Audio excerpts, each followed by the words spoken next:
Araw ng mga puso bukas. Ano kaya matatanggap ko ngayong taon? Nakaka-excite naman. Mima, may date ka bukas? Wala naman. As usual. Wala naman bago eh. Hindi ka ba nasanay? Mimi, sama mo naman ako sa date mo. Kahit third wheel lang. Marami naman ako nakikitang ganun eh. Okay lang naman. Hindi ka naman magugustuhan ni Henry. Kambal nga tayo. Pero hindi naman tayo magkamuka. Sige. Para naman matry mo makipag-date. Thank you, Mimi. 8 p.m. ang date namin. Alis muna ako, ha?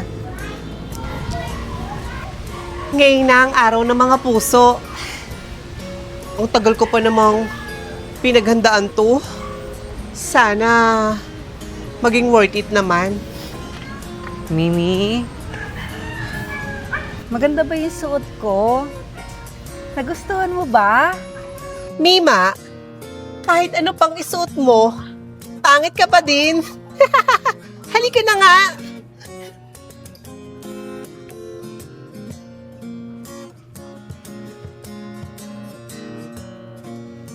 Mimi, malayo pa ba tayo? Mapagod na kasi ako eh. Kaya na pa tayo lakad ng lakad. Sumama-sama ka pa kasi. Malapit na. Masyado kang reklamador. Naku, dalian mo na nga.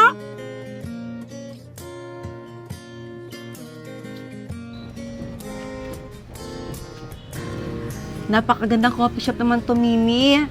Dito ba kayo magde-date, Henry? Mimi, libre mo ko, ha? Ano ka ba?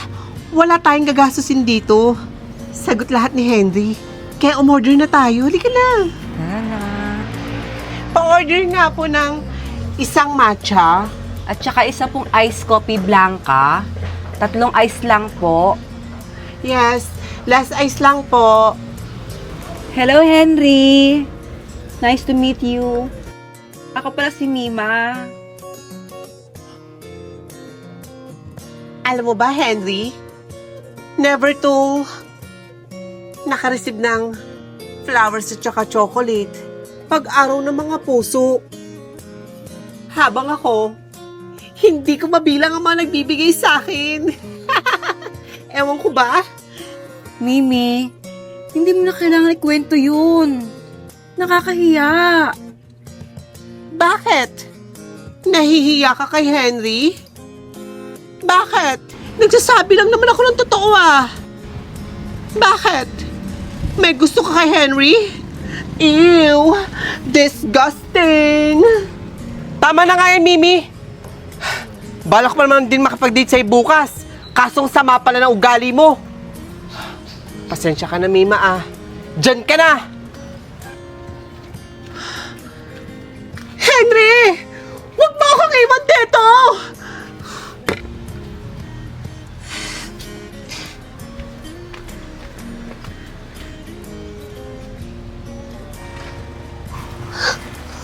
Mimi!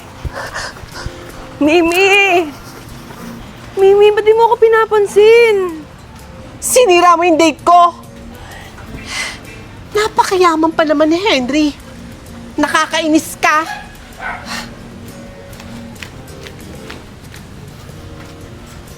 Sinira mo yung date ko? Mimi! Alam mo, matagal ko ng plano yun? Ha? Mimi, nasasaktan ako. Nasasaktan ka? Sinira mo yung date ko! Mimi, tama na, Mimi! Ay, tama na! Sabing tama na! Mimi! Mimi! Mimi! Ang sakit naman nun. Bakit ang daming tao sa loob ng bahay namin? At ang daming bulaklak. Sigurado, isa-surprise siguro ako ni Henry. Dahil sa nangyari kahapon. Bakit nakaitim sila? Bakit nag-iiyakan sila?